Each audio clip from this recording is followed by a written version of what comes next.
Bab 451 enggan berpisah dengan Bobby. Kurang dari 2 menit setelah mereka pergi, Luke juga keluar. Melihat semua orang, Luke berkata, sudah larut. Ayo kita antar Chris pulang dulu. Nancy, kamu. Nancy dan Quentin saling memandang dan berkata, kami akan menginap di rumah Chris malam ini. Sofanya bagus. Luke hanya mengangguk sambil tersenyum. Ayo pergi. Tidak ada yang terjadi malam itu. Luke dan Selina tidak tidur karena mereka tetap terjaga dan mengawasi semua orang.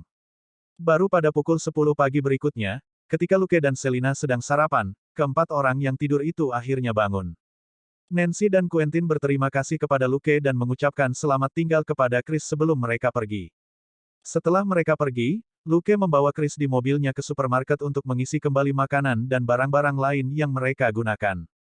Chris mengatakan bahwa itu tidak perlu, tetapi Luke hanya menjelaskan, lebih baik merahasiakan kunjungan kita dan kejadian tadi malam. Anda hanya akan menyebarkan kepanikan dan membuat orang berpikir Anda gila jika membicarakannya.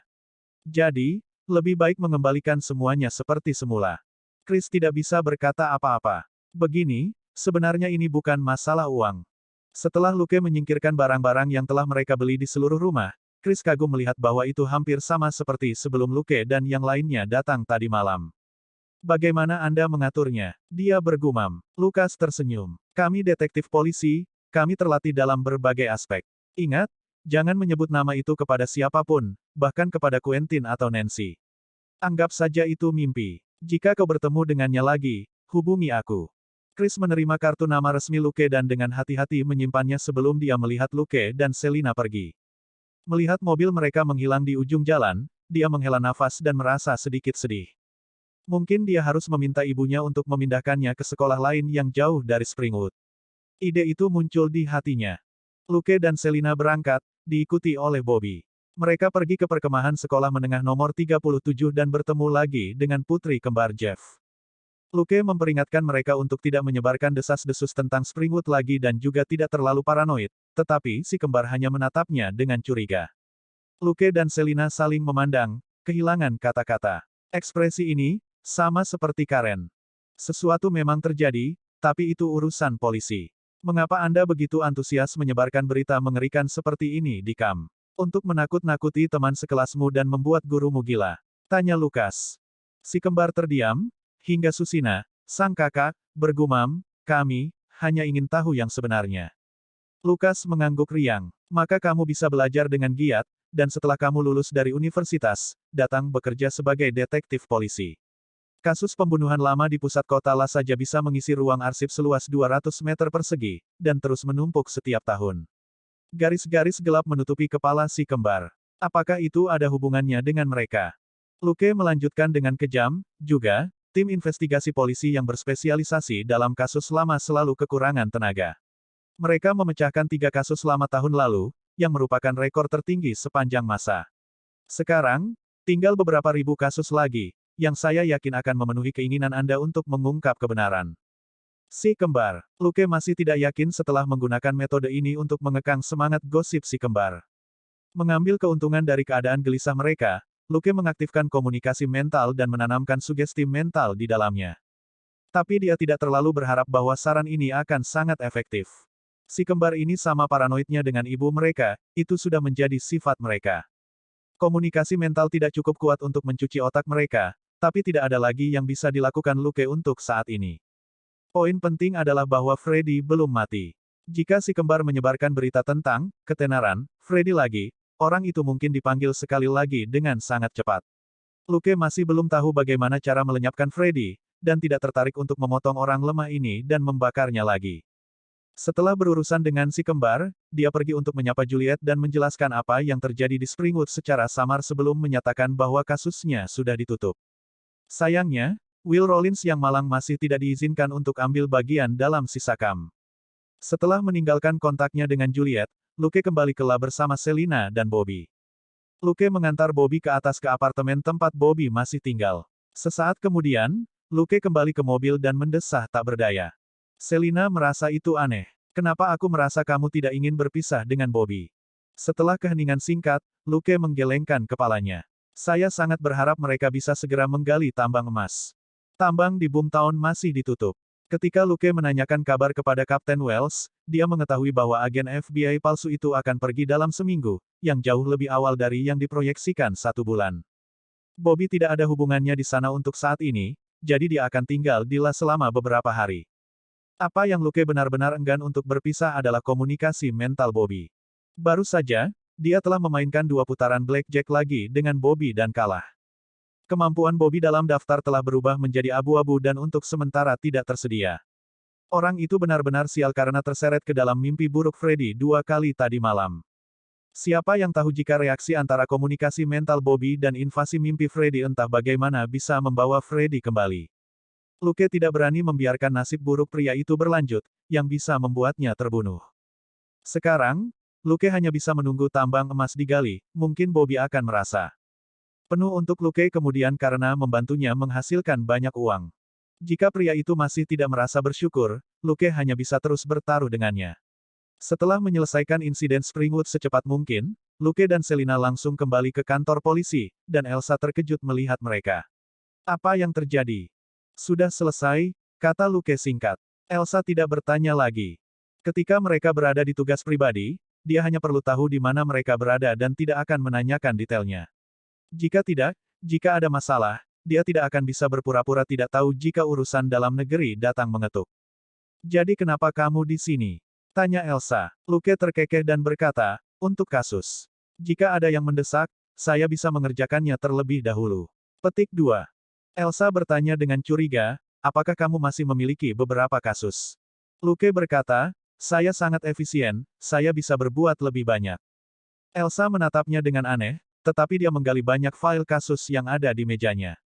Ambil ini. Luke dan Selina selalu rajin, tapi kenapa mereka terus meminta kasus? Luke memberikan berkas kasus itu kepada Selina dan berkata, kamu lihat dulu. Saya perlu berbicara dengan bos. Petik 2. Bab 452 Kejutan Memilukan dan Kepulangan Kemenangan. Selina pergi dengan berkas kasus, dia tidak bisa diganggu untuk bertanya-tanya apa yang sedang Luke lakukan sekarang. Setelah dia pergi, Luke menutup pintu dan berbalik. Mendekati meja Elsa, dia berkata dengan berani, Bos, Selina dan saya harus kembali ke Texas dalam beberapa hari. Kami sedang mengambil cuti. Pikiran berputar, Elsa langsung mengerti. Dia memutar matanya dengan tidak senang. Jadi itu sebabnya kamu bekerja sangat keras pada kasus sekarang. Katakan padaku, berapa hari kamu akan pergi? Luke mengulurkan tangannya dengan anggun. 5 hari. Elsa terkejut. Dengan serius. Anda akan kembali untuk akhir pekan dan mengambil 3 hari di atas itu. Luke dan Selina tidak pernah meminta istirahat yang begitu lama sebelumnya. Lukas tertawa. Akhir pekan ditambah cuti 5 hari. Jadi, kita akan istirahat selama seminggu penuh. Elsa, apaan sih? Luke akhirnya menjelaskan, beberapa hari lagi Selina akan berulang tahun. Saya ingin membawanya pulang untuk melihat keluarganya. Kami sudah pergi selama hampir setengah tahun, Anda tahu. Keluarga saya datang menemui saya sekali, tetapi keluarga Selina benar-benar tidak punya waktu. Mario, ayah Selina, terlibat dalam pekerjaan jangka panjang di sebuah peternakan, dan harus menghabiskan hampir sepanjang tahun di sana. Sandra, ibunya, harus menjaga adik-adiknya, tidak mungkin membawa 3 anak bersamanya ke Los Angeles. Selina benar-benar tidak melihat keluarganya selama hampir setengah tahun setelah bekerja di Houston. Elsa mengerucutkan bibirnya dan menjatuhkan dahinya ke tangannya.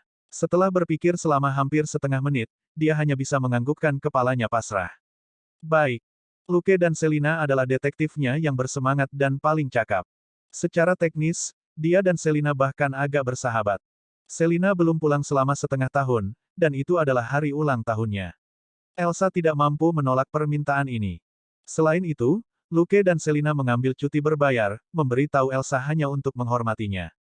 Melihat Luke akan pergi, dengan ekspresi senang di wajahnya, Elsa mau tidak mau bertanya, sudahkah kamu memberitahunya?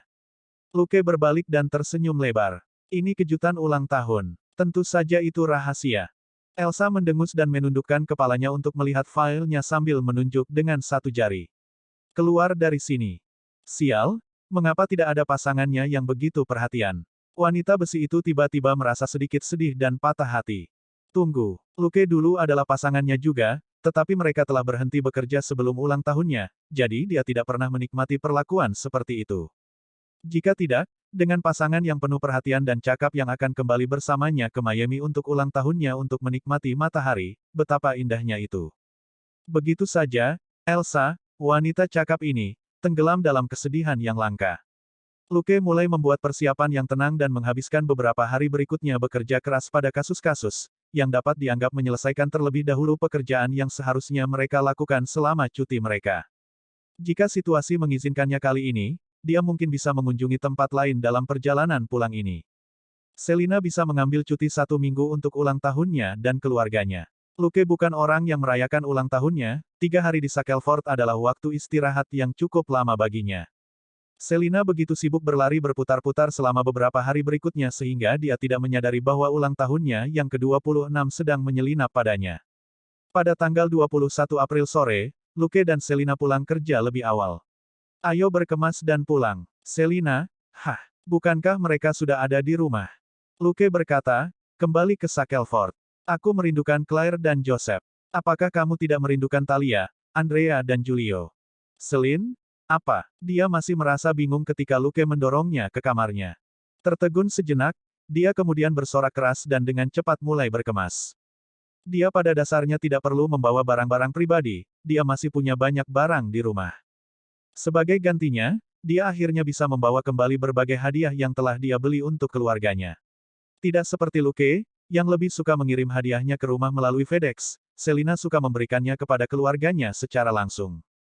Jadi, banyak hadiah yang menumpuk di kamarnya, termasuk sepatu, ikat pinggang, topi, dan kacamata hitam untuk Mario, rias, pakaian, aksesoris dan dompet untuk Sandra, dan mainan dan kerajinan untuk adik-adiknya.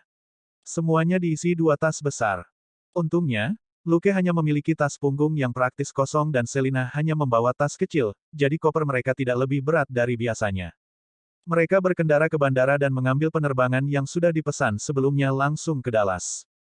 Dalam cahaya matahari terbenam, mereka akhirnya mencapai Shackelford setelah menyewa mobil di Dallas. Mereka baru saja memasuki kota ketika sebuah mobil polisi mengejar mereka. Seorang perwira kulit putih setengah baya menoleh, ketika dia melihat Luke dan Selina, yang jendelanya diturunkan, dia menyapa mereka dengan kejutan yang menyenangkan. Haha, Selina dan Luke, itu kamu. Saya pikir ini adalah mobil yang tidak dikenal. Luke dan Selina menyambutnya dengan senyuman. Hei, Bob, apakah Anda bertugas malam lagi? Bob segera menarik wajah panjang. Aku baru saja pulang kerja, oke. Bagaimana saya bisa bertugas malam sepanjang waktu? Baik Luke maupun Selina tertawa. Tidak apa-apa, Anda bisa mengendur dan tidur di tugas malam. Bob tidak tahu harus berkata apa. Setelah melambaikan tangan, Luke dan Selina melaju ke tempat Selina. Talia, Andrea dan Julio sedang bermain di halaman dan tidak menyadari mobil datang. Anjing Golden Retriever mereka, Dolar, sedang berbaring dengan tenang di teras, tapi tiba-tiba dia mengangkat kepalanya dan mengibaskan ekornya, matanya terfokus pada mobil. Itu mencium aroma yang familiar, itu adalah tuan mudanya, yang tumbuh bersamanya. Sambil mengeluarkan beberapa gonggongan rendah, anjing itu berdiri perlahan, gaya berjalannya tidak lagi sigap, dan berlari ke mobil. Ketiga anak itu akhirnya melihat mobil aneh itu dan berhenti bermain untuk melihatnya datang. Talia tiba-tiba memekik, ini Selina. Selina kembali. Dengan itu, dia mengejar Dolar. Luke dengan hati-hati menghentikan mobil untuk membiarkan Selina yang bersemangat keluar terlebih dahulu. Dia melihat dia memeluk Dolar dan tertawa gembira saat dia mengusap kepala besar anjing itu dan berkata, apakah kamu merindukanku, Dolar? Sambil tersenyum, Luke menutup pintu dan melanjutkan mengemudi. Ketika dia melihat Julio, adik bungsu Selina, dia menyapanya dan berkata, hei, bukakan pintu untukku. Apakah Anda ingin hadiah Anda atau tidak? Petik 2. Julio berhenti. Ah, Luke, kamu membawakanku hadiah. Lukas menggelengkan kepalanya sambil tersenyum. Tidak, tapi Selina punya banyak hadiah untukmu. Julio berbalik dengan tergesa-gesa dan berlari untuk membuka gerbang ke halaman. Pada saat Luke memarkir mobil di halaman, saudara kandung dan Dolar sudah ribut. Dia keluar sambil tersenyum dan kebetulan bertemu Sandra, yang keluar untuk melihat keributan itu. Dia memeluk ibu cantik itu sambil tersenyum dan berkata, Sandra, sudah lama sekali, tapi kamu tetap anggun dan menawan seperti biasanya. Bab 453 Rumah Manis Rumah. Sandra menerima pujiannya dengan senyuman dan mereka berdua berpelukan. Dia menepuk punggungnya. Bocah ini, kamu jauh lebih besar dari sebelumnya. Lukas mengangguk sambil tersenyum. Itu benar, aku masih tumbuh. Sandra kehilangan kata-kata. Memberinya tatapan penuh arti, mereka masuk ke dalam rumah, dan setelah berbisik bersama beberapa saat, Sandra memukulnya beberapa kali sambil tersenyum. Kamu hal yang pintar. Dia tidak bisa membantu tetapi menghela nafas. Ini sepertinya lebih cocok untuk proposal. Luke berkeringat ketika dia mendengar ini dan tertawa hampa. Baiklah, mari kita keluarkan barang-barangnya dulu. Selina menyiapkan banyak hadiah untuk kalian semua tetapi tidak pernah punya waktu untuk mengirimnya. Beberapa menit kemudian, Luke kembali ke mobil. Sandra mendesak lagi, kamu benar-benar tidak menginap. Setidaknya makan malam di sini sebelum kamu kembali. Petik 2. Lukas menggelengkan kepalanya. Haha, itu akan membuat Catherine marah. Saya pergi, sampai jumpa besok malam, Sandra. Setelah itu, dia berpamitan kepada kakak beradik yang datang lalu pergi dengan mobil. Memarkir mobil di depan rumahnya, dia menghela nafas nostalgia. Rumahku surgaku. Dia keluar dengan sebuah koper yang berisi hadiah untuk keluarganya. Membuka pintu dengan kunci yang sudah lama tidak dia gunakan, dia masuk dan kebetulan bertemu dengan tatapan orang yang sedang membungkuk untuk mengganti sepatunya. Sambil tersenyum, dia mengulurkan tangan untuk menggosok kepalanya. Haha, apakah kamu terkejut? Tertegun sejenak, dia tiba-tiba berteriak, Luke, kenapa kamu kembali? Ah, mengatakan itu, dia melemparkan dirinya ke arahnya. Memeluknya sambil tersenyum, Luke mendorong pintu hingga tertutup dengan kakinya dan membawa boneka beruang ini saat dia berjalan. Tidak bisakah aku kembali? Bukannya aku akan menghentikanmu keluar untuk bermain. Cek, aku akan menelepon mereka dan memberitahu mereka aku tidak akan pergi. Lagi pula ini hanya pesta prakelulusan yang membosankan. Dia melakukan yang terbaik untuk naik ke punggungnya dari dalam pelukannya saat dia berbicara. Claire, sahabatmu akan hancur ketika dia mendengar itu. Luke tersenyum dan menopangnya dengan satu tangan kalau-kalau dia jatuh. Teddy bear besar ini secara alami adalah saudara perempuannya, Claire. Terlalu malas untuk membalas komentar membosankan Luke, Claire hanya bertanya dengan penuh semangat, mengapa kamu kembali? Apakah Anda datang ke pesta dansa dengan saya? Wow, lihat ototmu. Bagaimana Anda berhasil mendapatkan ini? Petik 2. Tak berdaya, Luke hanya bisa membiarkannya menyentuh punggungnya. Claire adalah penggemar otot, dan terlebih lagi, memiliki persyaratan yang sangat tinggi. Untuk menggunakan deskripsi dari kehidupan Luke sebelumnya, tipe pamungkasnya adalah Barbie King Kong. Dia menyukai tipe ketampanan yang lebih lembut dengan otot-otot berbeda yang tidak menonjol berlebihan. Ini tentu saja merupakan persyaratan yang sangat keras. Sayangnya, Luke sangat dekat dengan deskripsi ini. Ada langkah kaki dari dapur, dan Catherine terkejut dan senang ketika dia berdiri di ambang pintu dapur. Luke, kau kembali. Luke tersenyum dan memeluknya erat. Haha, kejutan. Saya merindukanmu. Catherine memeluknya erat-erat dan tidak melepaskannya sampai beberapa waktu kemudian. Sepertinya hidupmu cukup baik. Berat badanmu tidak bertambah, setidaknya. Luke berpose pas dan berkata, saya banyak berolahraga. Hei, Claire, berapa lama lagi kau akan berada di belakangku? Claire berpura-pura tidak mendengarnya. Dia tidak punya banyak kesempatan untuk berpegangan pada punggung Luke dengan alasan yang bagus. Seseorang berlari menuruni tangga. Luke, kamu kembali. Sambil tersenyum, Luke berbalik dan mengambil pria kecil itu dengan satu tangan. Joseph, SD itu seperti apa? Molly dan Scarlett masih memberimu makanan ringan. Joseph tertawa keras saat Luke menggelitiknya. Haha, berhenti menggelitikku. Haha, aku berganti pacar. Jessica dan Daisy yang memberiku makanan ringan sekarang. Lukas, Claire, Catherine. Setelah menyerang Joseph, yang tampaknya memiliki segalanya di usia yang sangat muda, Catherine kembali ke dapur untuk melanjutkan membuat makan malam. Luke memberi saudara laki-laki dan perempuannya hadiah mereka di ruang tamu. Parfum ini untuk Catherine, begitu juga lotion kulit dan anting-antingnya. Saat dia mengeluarkan hadiah, Luke berkata, Claire, kamu bawa ke kamarnya nanti. Claire bingung. Tidak ada apa-apa untukku. Dia tidak marah karena Catherine mendapat begitu banyak hadiah. Catherine selalu sangat mencintai Luke. Claire cemburu padanya ketika dia masih kecil. Adalah hal yang baik bahwa Luke telah dewasa sebelum Joseph dapat memahami banyak hal, atau Joseph akan cemburu juga. Melambaikan tangannya padanya sambil tersenyum, Luke menyuruhnya duduk di sebelahnya sebelum dia mengeluarkan beberapa kotak dari kopernya dan membukanya satu persatu. Claire akan berteriak setelah kotak-kotak itu terbuka, tapi Luke melihatnya datang dan menutup mulutnya. Kamu bisa memakainya sesekali, tapi jangan memakainya sekaligus, atau Catherine mungkin akan memarahimu.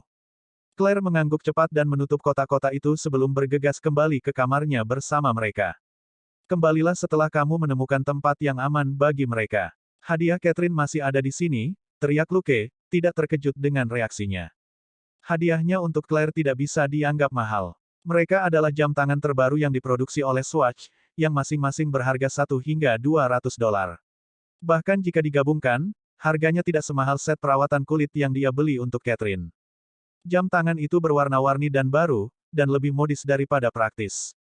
Dibandingkan dengan jam tangan terkenal yang bernilai ribuan dolar, ini adalah jam tangan yang paling cocok untuk anak perempuan karena tidak terlalu murah dan sangat cantik.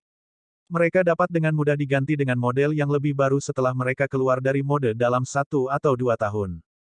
Luke telah membawa kembali beberapa versi untuk Claire, yang cocok untuk gadis yang berubah-ubah ini. Dia bisa memilih warna atau pola apapun yang ingin dia kenakan, tergantung pada suasana hatinya. Bukannya dia tidak mampu membeli jam tangan mahal, tapi itu tidak perlu. Claire belum memiliki pandangan yang benar tentang uang, begitu pula teman-temannya. Dia mungkin menjadi sumber kekaguman jika dia pergi keluar dengan arloji bernilai ribuan dolar, tetapi gadis-gadis lain akan mengutuknya di belakang punggungnya. Joseph dengan jijik menyaksikan saudara perempuannya yang bodoh. Claire, pergi sebelum dia menatap Luke dalam diam. Luke terkekeh dan mengeluarkan sebuah buku yang dibungkus kertas kraft. Ini adalah panduan belajar yang khusus saya dapatkan dari sebuah sekolah dasar terkenal di Los Angeles. Itu milikmu sekarang. Yusuf seperti disambar petir. Apa? Melihat ekspresi terkejutnya, Luke akhirnya tertawa terbahak-bahak. Aku bercanda. Ini adalah buku cerita baru yang populer baru-baru ini, Akademi Sihir. Bukankah kau selalu menyukai penyihir kecil yang cantik itu? Ida Vincent, kata Joseph tegas sambil meraih buku itu. Melihat Joseph, yang sedang memeriksa buku baru dengan penuh kasih setelah merobek kertas kraft, Luke berkata sambil tersenyum, "Hei, membaca bukanlah segalanya. Ada juga ini." Dia mengeluarkan sebuah bola dan berkata, "Ini adalah bola yang secara resmi digunakan oleh Los Angeles Rams, tetapi tidak ditandatangani."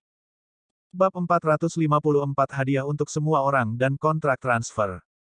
Mata Joseph berbinar dan dia melemparkan buku itu ke sofa sebelum memeluk bola. Oh, itu indah.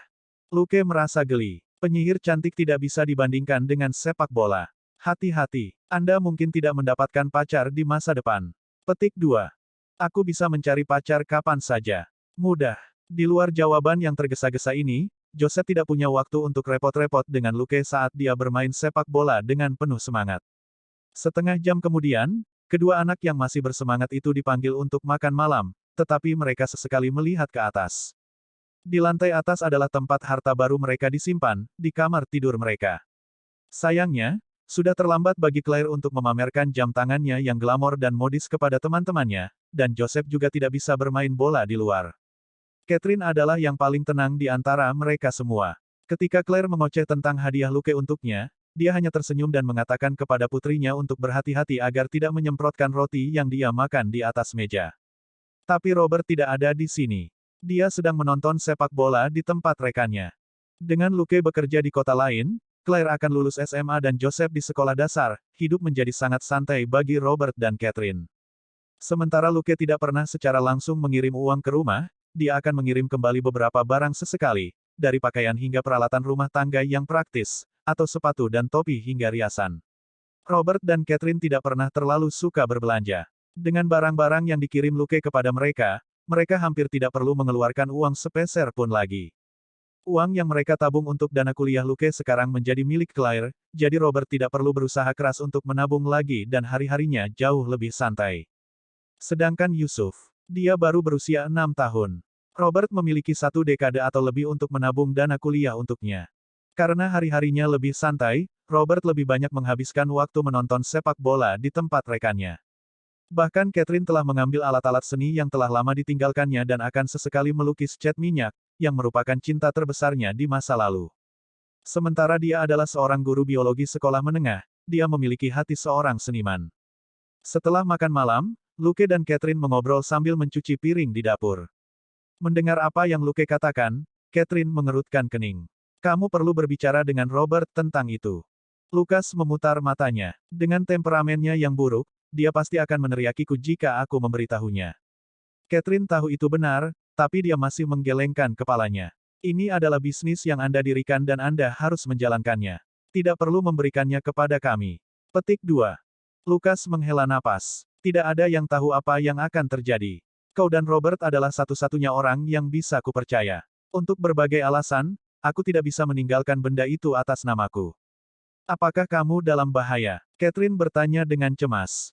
Lukas tersenyum. Ini tidak begitu serius. Hanya saja beberapa orang mungkin menggunakan trik kecil untuk menjadi pengganggu. Saya hanya mengambil tindakan pencegahan. Petik 2. Dia berbicara dengan Catherine di dapur untuk waktu yang lama ketika dia membuat daftar alasan yang telah dia pertimbangkan sebelumnya dan menjelaskannya secara rinci. Akhirnya, dia mengangguk dengan enggan. Setelah Catherine menandatangani kontrak yang diambil Luke, sahamnya di perusahaan tambang emas di Boomtown, Arizona dipindahkan ke Catherine dan Robert. Di masa depan, Luke hanya akan dapat mentransfer dana dari perusahaan melalui akun online dan dia tidak akan menjadi pemilik perusahaan lagi. Jika sesuatu terjadi padanya, perusahaan tambang emas akan menjadi milik Robert dan Catherine. Tentu saja, itu bukan masa depan yang ingin dilihat Luke, bukan karena dia tidak mau melepaskan dividen dari tambang emas, tetapi karena dia ingin panjang umur dan sehat. Dia tidak memberi tahu Robert karena Robert terlalu blak-blakan. Jika Luke menawarkan sahamnya di perusahaan itu kepada Robert, orang itu akan benar-benar meledak.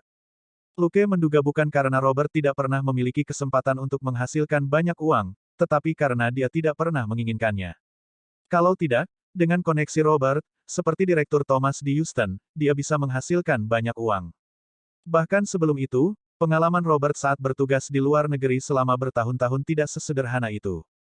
Tidak mungkin Luke akan percaya bahwa pria tangguh ini tidak pernah memiliki kesempatan untuk menghasilkan uang kotor.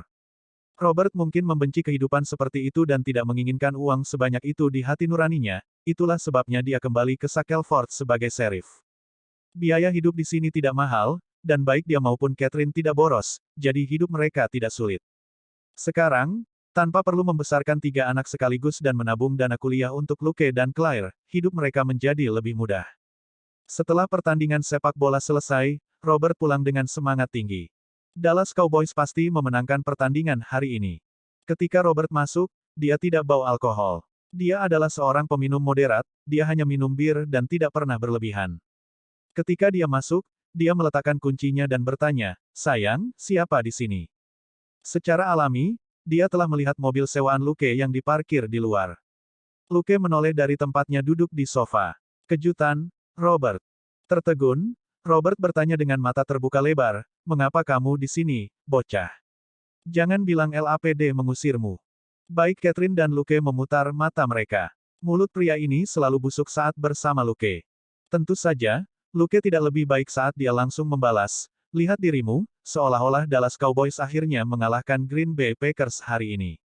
Mereka akan, cepat atau lambat, balas Robert tanpa sadar." Kemudian, setelah keheningan singkat, keduanya tertawa.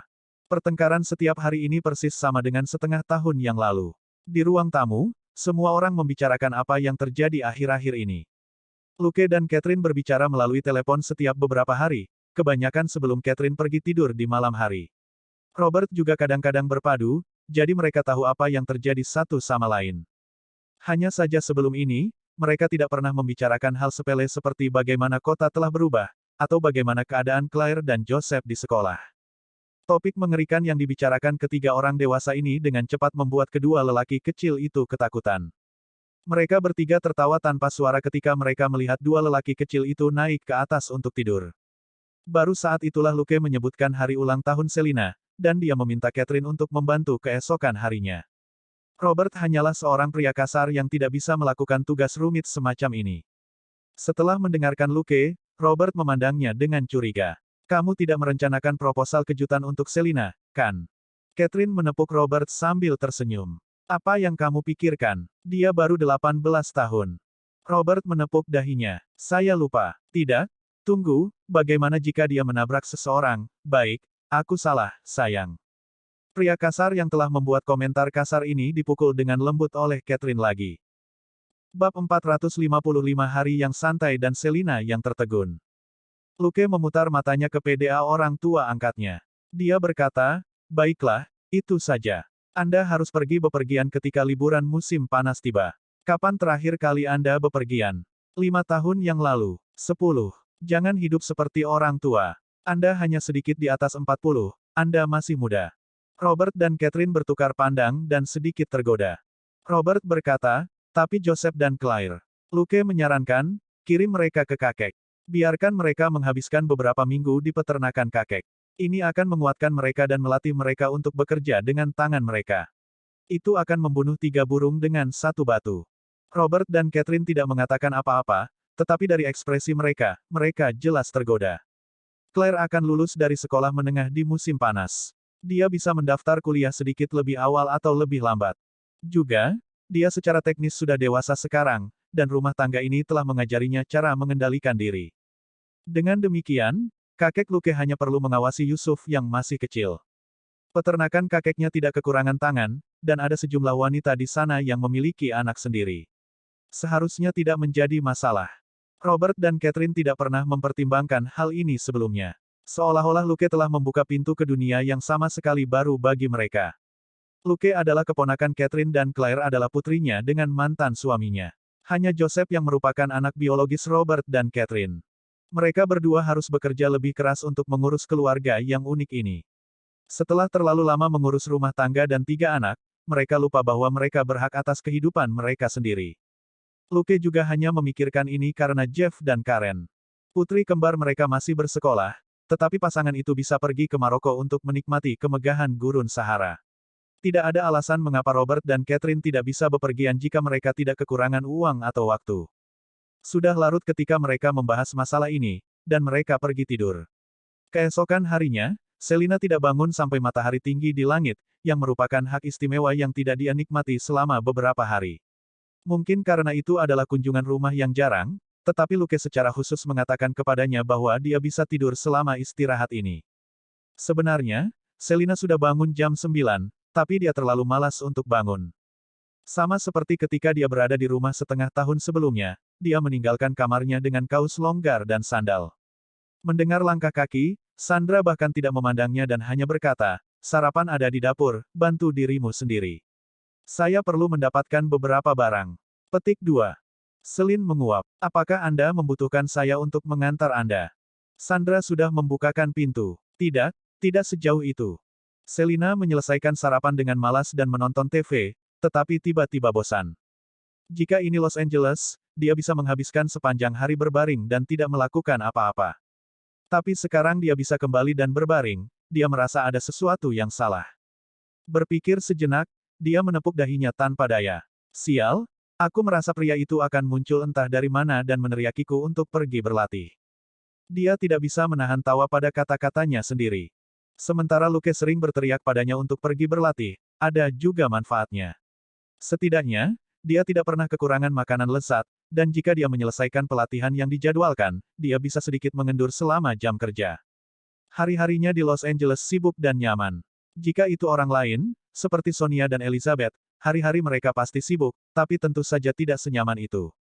Elizabeth, khususnya, berada di bawah banyak tekanan sebagai detektif pemula. Dia tidak bisa mengendur bahkan jika dia mau. Bermalas-malasan sampai siang, Selina dengan riang makan siang kurang dari 2 jam setelah sarapan. Kakak-kakaknya kemudian menyeretnya keluar untuk mencari Joseph untuk bermain bersama. Setelah Selina dan Luke pergi sebagai mitra untuk bekerja di kota besar, keluarga mereka menjadi lebih dekat, dan anak-anak sering berkumpul bersama. Cuaca di Texas semakin panas saat mendekati bulan Mei, jadi Selina meninggalkan rumah dengan kaus dan celana pendek bersama saudara-saudaranya. Dia juga tidak lupa membawa dolar. Dolar berperilaku sangat baik dan tinggal di sampingnya sepanjang waktu, tidak terlalu dekat atau terlalu jauh. Pada usia 12 tahun, itu sudah menjadi anjing tua dan tidak lagi riuh. Temperamennya jauh lebih lembut sekarang karena mengikuti tuan mudanya dengan tenang. Ketika saudara-saudaranya sedang bermain dengan Joseph, Selina bertanya kepada Luke dengan malas, apa yang kita lakukan hari ini? Sambil terkekeh dalam hati, Luke berkata, tidak ada. Kamu bisa mengajak dolar jalan-jalan. Selina menghela nafas lesu dan menyentuh kepala anjing itu. Sudah tua. Untuk seekor anjing, dia sudah berusia 70 tahun. Berjalan jauh akan terlalu sulit. Dolar menggelengkan kepalanya sedikit dan mengusap tangan tuan mudanya saat menikmati belayan itu. Luke sedikit iri. Keluarganya tidak pernah memelihara anjing. Tampaknya Robert sedikit sensitif dan akan dengan mudah terkejut saat terbangun saat mendengar gonggongan atau gerakan lainnya. Luke memiliki gambaran kasar mengapa, jadi dia tidak pernah meminta seekor anjing meskipun dia mencintai mereka. Tapi dia merasa sedikit senang pada saat itu. Jika dirawat dengan baik, dolar mungkin bisa hidup selama beberapa tahun lagi, tapi itu saja. Luke hanya berharap Selina tidak menangis terlalu keras saat dolar pergi. Selina dan saudara-saudaranya menghabiskan sore hari di rumah Luke. Saat mendekati waktu makan malam, Selina melihat Catherine keluar dengan pakaian baru. Meskipun tidak bisa dianggap glamor, itu masih pakaian formal yang tidak seperti pakaian rumah biasa. Selina bertanya sambil tersenyum, apakah Luke membelikannya untukmu? Aku pernah melihatnya sebelumnya. Catherine tersenyum. Ya, tapi kamu juga harus berubah. Selin bingung. Claire keluar dengan pakaian yang juga baru dan semi-formal. Tentu saja, Luke yang membelinya. Ibu dan anak itu tersenyum dan menarik Selina ke atas. 20 menit kemudian, Selina yang tercengang keluar, sekarang dengan pakaian yang berbeda. Berbeda dari dua wanita lainnya, pakaiannya sangat cantik dan sama sekali bukan pakaian sehari-hari. Setidaknya, hanya sedikit wanita yang mau melakukan pekerjaan rumah dengan pakaian yang begitu indah dan rapi.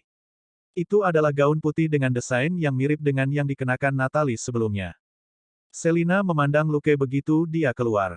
Kapan kamu membeli ini? Dia tidak perlu menebak untuk mengetahui bahwa Luke berada di balik semua ini.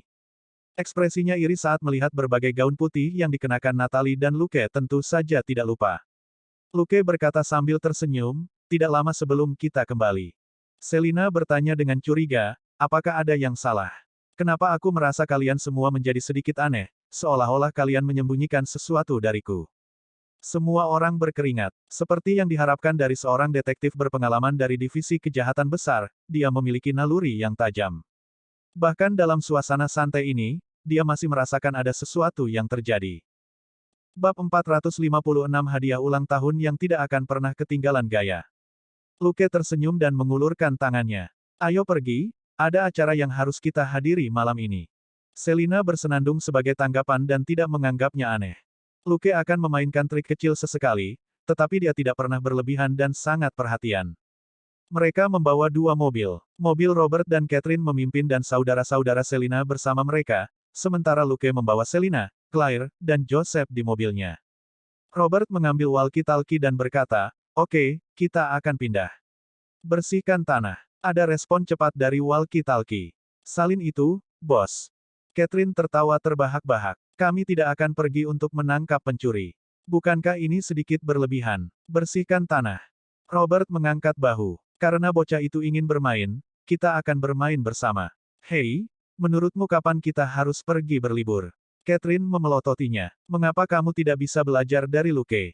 Bukankah seharusnya kamu merencanakan semuanya, lalu beri aku kejutan?" Petik 2. Robert bingung. "Hah? Tapi bagaimana saya tahu kapan Anda akan bebas jika saya tidak mendiskusikannya dengan Anda?" Catherine mengangkat kepalanya dengan putus asa dan ingin bertanya kepada dewa apakah suaminya pernah memukul kepalanya di granit sebelumnya. Tapi kemudian dia tersenyum. Justru kejujuran dan ketulusan Robert yang telah menggerakkan hatinya. Dia hanya memutuskan untuk menikah dengannya setelah dia secara pribadi bersumpah bahwa dia akan memperlakukan Luke dan Claire sebagai anak-anaknya sendiri dan tidak akan memaksanya untuk memiliki bayinya. Seberapa tuluskah Robert? Mereka tidak memiliki Joseph sampai mereka mendiskusikannya secara resmi dan Robert bahkan meminta izin kepada Luke dan Claire. Karena dia telah memilihnya karena kejujurannya, dia tidak bisa menyalahkannya karena padat. Pengalaman masa lalunya telah mengajarinya betapa berharganya kejujuran dalam sebuah pernikahan. Di dalam mobil, Selina melirik Luke dan bertanya, "Apa yang kamu lakukan?" Luke bingung. "Apa?" Selina berkata, "Saya merasa Anda merencanakan sesuatu, tetapi Anda tidak ingin saya mengetahuinya." Lukas berkeringat. "Apa? Apakah Anda mengambil paranoia Karen?" Petik 2. Selina mengerutkan kening sebelum dia membuang muka. "Baiklah, itu bisa menjadi bagian dari itu." Dia telah melihat belum lama ini bagaimana paranoia Karen telah membuka kedok pasangan agen khusus, dan bagaimana putri kembarnya menangkap petunjuk Freddy menyerang mimpi dan membunuh orang bahkan ketika mereka tidak mencari mereka. Selina merasa bahwa dia telah menangkap sedikit bak paranoia. Ini Shackelford dan Luke bersamanya. Bagaimana bisa terjadi sesuatu? Dia tidak melihat Joseph dan Claire cekikikan di belakang tangan mereka di kursi belakang. Mobil sudah sampai di rumah Selina. Dia keluar dan melihat tempatnya dengan heran. Itu benar-benar gelap dan tidak ada lampu yang menyala, seolah-olah tidak ada orang di dalam. Apakah Sandra keluar? Tapi Robert baru saja kembali dengan saudara-saudaranya. Kemana mereka pergi? Bingung, dia menatap rumahnya. Di belakangnya, Luke, Joseph, dan Claire juga keluar. Kedua anak itu berlari ke halaman, tertawa, dan Luke meletakkan tangannya di bahu Selina. Ayo pergi. Kenapa kamu berhenti? Selina memberi, oh, dan tidak terlalu memikirkannya. Sesaat kemudian, dia bertanya dengan bingung, bukankah kita akan masuk?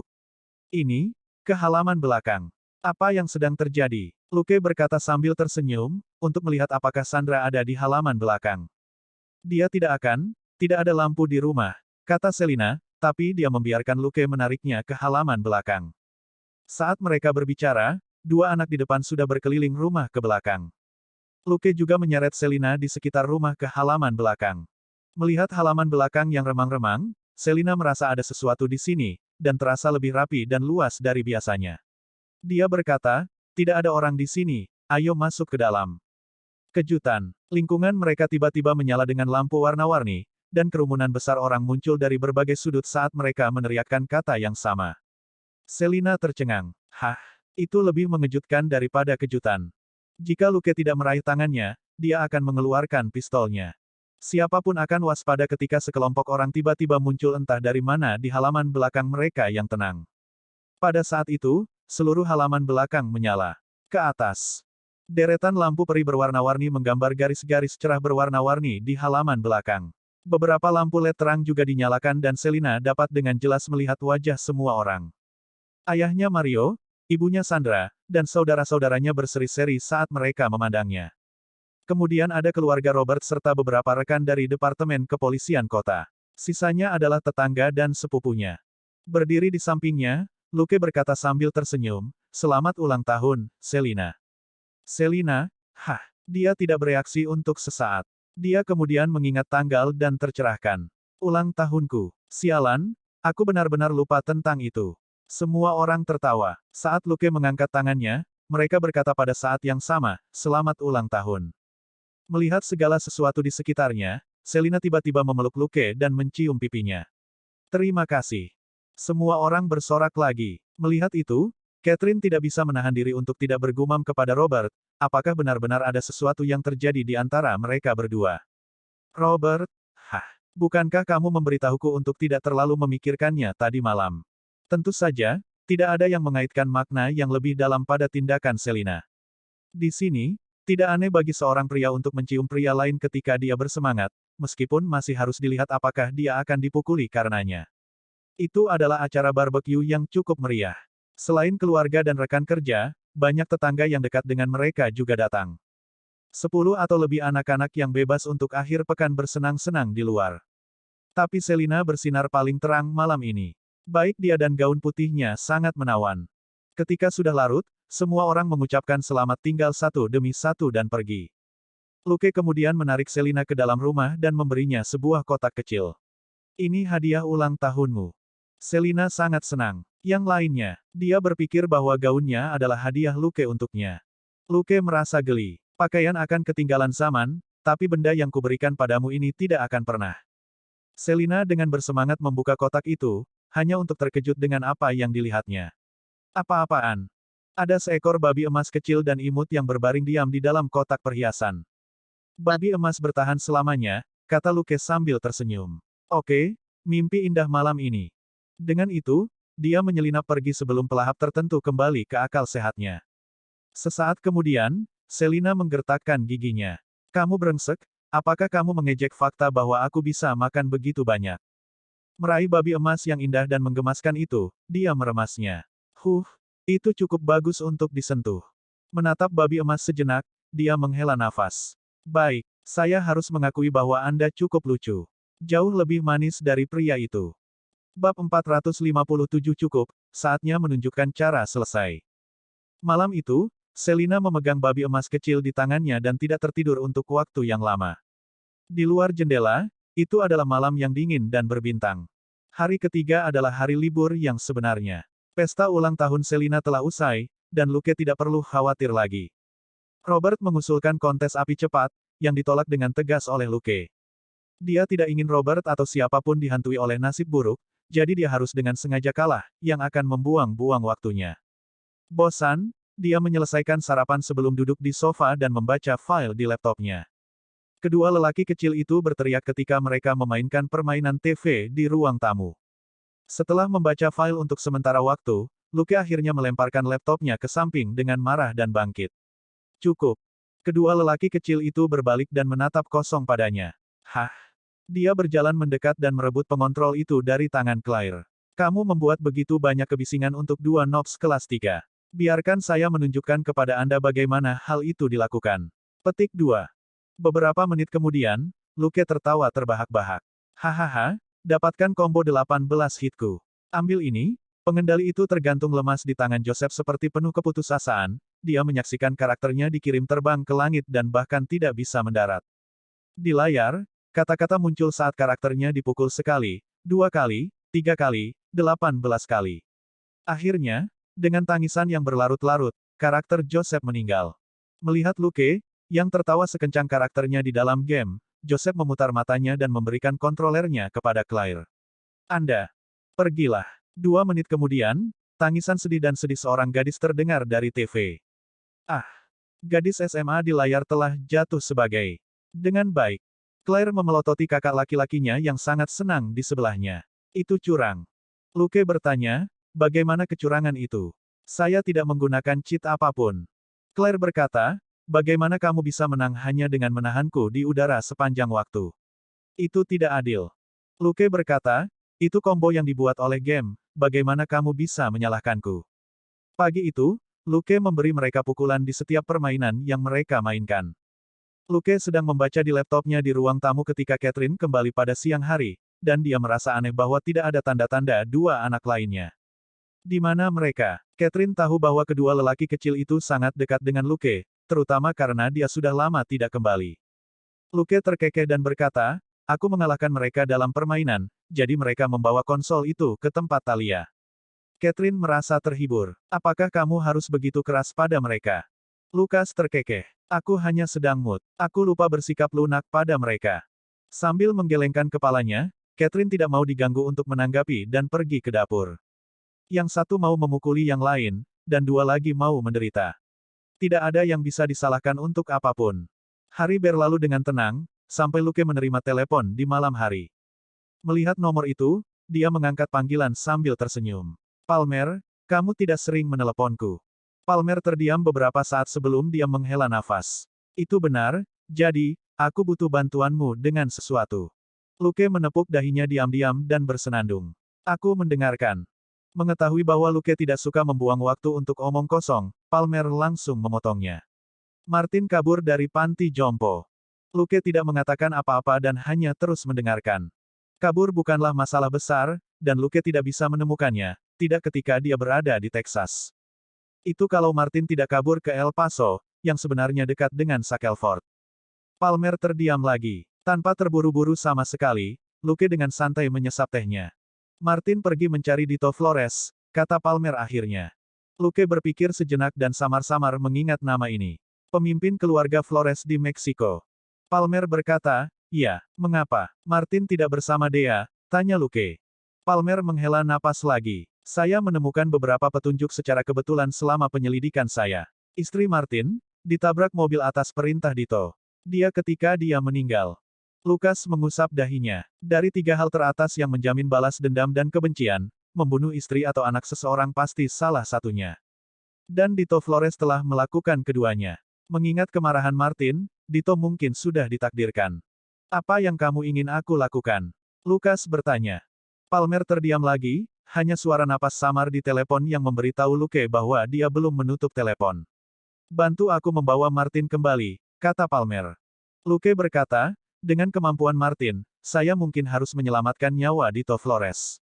Martin adalah seorang dokter hewan marinir dan penembak jitu kelas 1. Selama dia memiliki senapan sniper dan membuat persiapan yang cukup, tidak akan sulit bagi Martin untuk membunuh Dito. Luke berpikir tidak perlu pergi dan membantunya. Satu-satunya alasan Luke tidak membunuh Dito Flores, pengedar narkoba utama, adalah karena pria itu terlalu jauh. Palmer berkata, Martin hanya satu orang, tetapi Dito memiliki lebih dari 20 pengawal dan dapat meminta lebih banyak cadangan kapanpun dia mau. Juga, Martin belum dalam kondisi mental terbaik baru-baru ini. Anda harus jelas tentang seberapa besar dampak yang bisa terjadi pada pertarungan, bukan? Petik 2. Merenung sejenak, Luke kemudian berkata, aku akan meneleponmu kembali. Mengakhiri panggilan dengan agen cantik itu, Luke langsung menelepon Roger. Kakak, bagaimana kabarmu? Roger tidak langsung menjawab, tapi samar-samar Luke bisa mendengar suara mengunyah yang menandakan bahwa Roger sedang makan. Sesaat kemudian, suara Roger yang tidak jelas terdengar. Sebaya, aku masih liburan. Melalui telepon, Luke menangkap potongan percakapan di latar belakang yang dilakukan dalam bahasa Spanyol, bukan bahasa Inggris. Dia tidak bisa menahan senyum. Liburan di Meksiko. Roger berkata, baik, apakah Tracy memberitahumu? Lukas tertawa. Wow, tidak mungkin aku berani melecehkan pengacara besar di keluargamu. Kamu satu-satunya yang bisa menerima getaran dominan itu, kan? Sebenarnya, Luke merasa bahwa menikmati adalah kata yang lebih cocok untuk menggambarkan sikap Roger terhadap istrinya, Tracy. Tidak semua pria senang ditundukkan oleh suasana mendominasi dari seorang istri pengacara yang tangguh. Roger tidak menangkap implikasi halus dari kata-kata Luke dan malah tersenyum. Betul sekali. Jadi, apakah Dustin memberitahumu? Lukas batuk. Tidak persis. Palmer baru saja menelepon dan memberitahu saya bahwa Martin pergi ke Meksiko. Roger terdiam sejenak, sebelum akhirnya berkata, baiklah, itu benar. Apa yang ingin kamu ketahui? Luke bertanya kepadanya tentang situasinya. Beberapa menit kemudian, dia menutup telepon dan merenung sejenak. Setelah menimbang pro dan kontra, dia menelepon Palmer. Palmer, maafkan aku, tapi kurasa aku tidak bisa membantumu. Tidak tepat bagi saya untuk masuk. Petik 2. Palmer sangat kecewa, tetapi hanya bisa berterima kasih kepada Luke atas waktunya dan menutup telepon. Luke, di sisi lain, membuka arsipnya dan memeriksa intelijen di Meksiko. Tidak lama setelah itu, dia bangun. Catherine, aku sedang berpikir untuk berkemah malam ini. Apakah makan malam sudah siap? Bab 458 berkemah sama dengan menikmati pemandangan tanah air. Catherine merasa aneh dan menjulurkan kepalanya keluar dari dapur. Berkemah? Di mana? Luke berkata, pegunungan dekat dengan tempat kakek. Saya ingin sedikit kedamaian dan ketenangan. Catherine memberikan kejutan, oh. Baiklah, kamu bisa makan malam bersamamu. Luke sering pergi berkemah di sekolah menengah, tetapi sebagian besar waktu, itu bersama Jimena. Sekarang Jimena sudah kuliah, pertanyaannya adalah dengan siapa Luke akan berkemah. Tapi Catherine bisa menanyakan itu nanti, tidak perlu segera mengomel tentang hal itu. Dia hanya menyuruh Luke untuk berhati-hati. Menerima makan malam dari Catherine, Luke memeluknya dan mengucapkan selamat tinggal sebelum dia pergi dengan mobilnya. Berdiri di depan rumah, Catherine melihat mobilnya menghilang di jalan. Dia akan kembali ke dalam, ketika sebuah mobil melaju dan sebuah kepala mencuat. Halo, Catherine. Apakah Lukas ada di sini? Catherine tersenyum dan menggelengkan kepalanya. Halo, Celine. Dia baru saja pergi berkemah. Dia pergi ke arah itu. Selina berkata, terima kasih, Catherine. Dia bahkan tidak turun dari mobil dan langsung mengejar Luke. Catherine tersenyum dalam hati. Keduanya cukup pandai berakting. Apakah mereka terlalu malu untuk memberitahu kami? Luke mengonversi file ke dalam format audio dan mendengarkannya saat mengemudi sehingga dia tidak membuang waktu. Tiba-tiba, teleponnya berdering. Dia meliriknya dan mengambilnya. Ada apa? Apakah kamu bersenang-senang? Selina berkata melalui telepon, kamu akan berkemah. Lukas tercengang. Kau, pergi ke tempatku. Dia langsung menyadari apa yang terjadi. Selina berkata, jika kamu melambat sedikit, aku mungkin akan menyusul dalam 1 menit. Benar-benar terdiam, Luke menepikan mobilnya di area kosong. Seperti yang dikatakan Selina, dia segera menyusul. Setelah dia keluar, dia tidak mengajukan pertanyaan apapun tetapi langsung berkata, Palmer menelepon saya dan ingin saya membujuk Anda. Lukas tersenyum. Jadi kamu di sini untuk membujuk saya. Celine mengangguk. Itu benar, aku secara khusus datang untuk membujukmu untuk menjauh dari kekacauan besar ini. Aku takut kamu tidak akan bisa menolak dibujuk oleh agen Dea yang cantik itu. Tertegun sejenak, Luke kemudian tersenyum. Lalu kenapa kau mengejarku?